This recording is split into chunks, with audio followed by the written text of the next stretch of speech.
બનાસકાંઠાના ડીસાના જૂના નેસડા ગામે લકી ડ્રો સામે પોલીસની કાર્યવાહી 23મી માર્ચે લકી ડ્રો અને ડાયરાનું કરવામાં આવ્યું હતું આયોજન। લકી ડ્રો યોજાય તે પહેલા જ પોલીસ ફરિયાદી બનીને ફરિયાદ નોંધાવી। બેલડી પોલીસે જૂના નેસડા ગામના 3 શખ્સો સામે ફરિયાદ નોંધાવી છે। થરાદ, ધાનેરા, ભેલડી સહિત પોલીસે લકી ડ્રો સામે 5 ફરિયાદ નોંધી।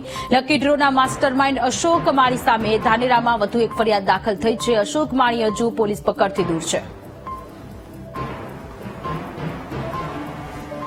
તો બનાસકાંઠાના ડીસાની આ ઘટના છે। જૂના નેસડા ગામે લકી ડ્રો સામે પોલીસે કાર્યવાહી કરી છે। લકી ડ્રોના માસ્ટરમાઇન્ડ અશોક માળી સામે ધાનેરામાં વધુ એક ફરિયાદ નોંધાઈ છે। ફરિયાદી બનીને પોલીસે ગુનો નોંધ્યો છે। અશોક માળી હજુ પોલીસ પકડથી દૂર છે।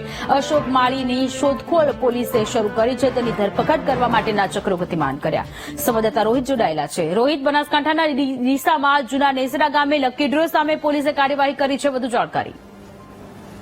જે સોનલ, ચોક્કસથી વાત કરવામાં આવે તો બનાસકાંઠા જિલ્લામાં છેલ્લા ઘણા સમયથી લકી ડ્રોના નામે લોકો સાથે છેતરપિંડી કરવામાં આવતી હતી। એ અંતર્ગત ફરી એકવાર જે ભીલડી પોલીસ મથકે જૂના નેસડા ગામે જે ડ્રો થવાનો હતો, આગામી 30 તારીખના રોજ જે ડ્રો થવાનો હતો, તેને લઈ 3 ઇસમો સામે ફરિયાદ દાખલ કરવામાં આવી છે।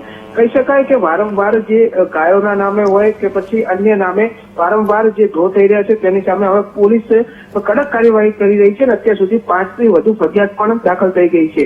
ત્યારે અત્યારે જે જૂના નેસડા ગામે જે 3 ઇસમો સામે પોલીસે લકી ડ્રોના નામે જે છેતરપિંડી કરવામાં આવતી હતી તેના સામે પોલીસ ફરિયાદ નોંધવામાં આવી છે। જી સોનલ। જી, આભાર તમામ વિગતો માટે।